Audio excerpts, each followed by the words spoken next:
Jason, can you talk about what you saw in the months leading up to the Super Draft in January? What you saw from Kyrie Shelton that brought him up to the top of your board? Because in our little media bubble, everyone was convinced that Christian Roldan was going to be your guys' first pick, but we're just in a bubble.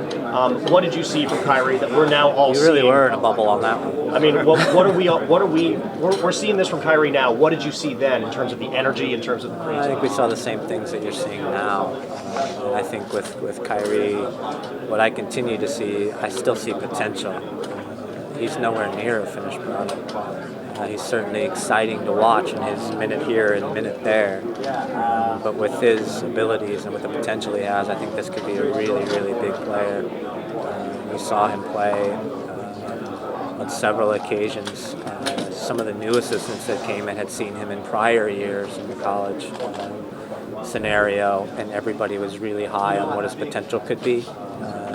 To be frank, I didn't know that much about him, but it didn't take me very long to see him just play down at the combine and say, this could be a very, very bright talent that I would be extremely happy to have some small portion of what I think the development of his career could look like. And he looks confident out there, doesn't he? He does. This is a very mature kid for his age, and very down to earth and very humble, which I think all those things are necessary if you want to develop as a player in our league right now. Were you surprised to see 62,000 people in the seats? I was. Yeah, I really was. I had expected that that there would be 30 or 40,000, and that would have been fantastic. But to see 62,000 in Orlando was incredible. Were you surprised to get 3 diving calls? I thought the referee did pretty well. I think that was a really difficult game to referee. 3 diving calls were correct? Yeah, from what I saw, absolutely. It's strange that they should be the only 3 diving calls in the entire weekend in MLS, isn't it? There were no right? diving calls in any of the other games, just 3, all in your game, all against the same team. I guess I'm glad that they happened that way. Will people be making comparisons about the opener in Orlando and the opener in New York? They're like just a hub for Disney, and they drew 62,000. You guys hope it would be great if you drew 35. But which market do you think ultimately has more potential?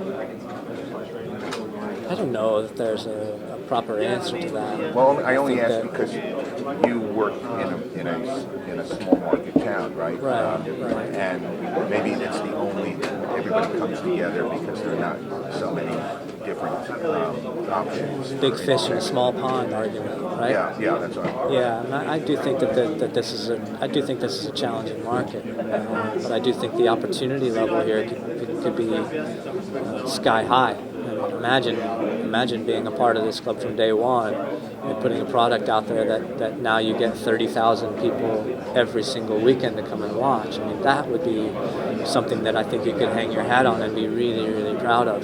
To be able to do that in a city like this where there's so many options for people to spend their time and money on.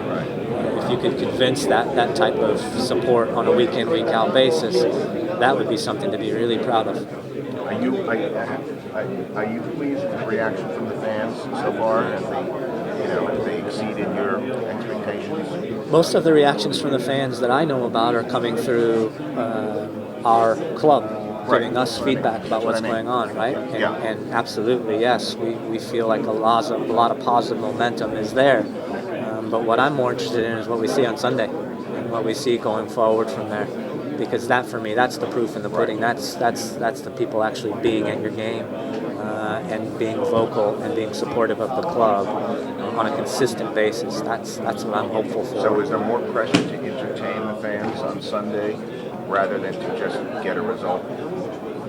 I can speak only that I've never been one that just wanted to get a result. I've always been a coach that wants to play the game in a particular way and win the game. And I know that that's the way I will be continuing to go forward.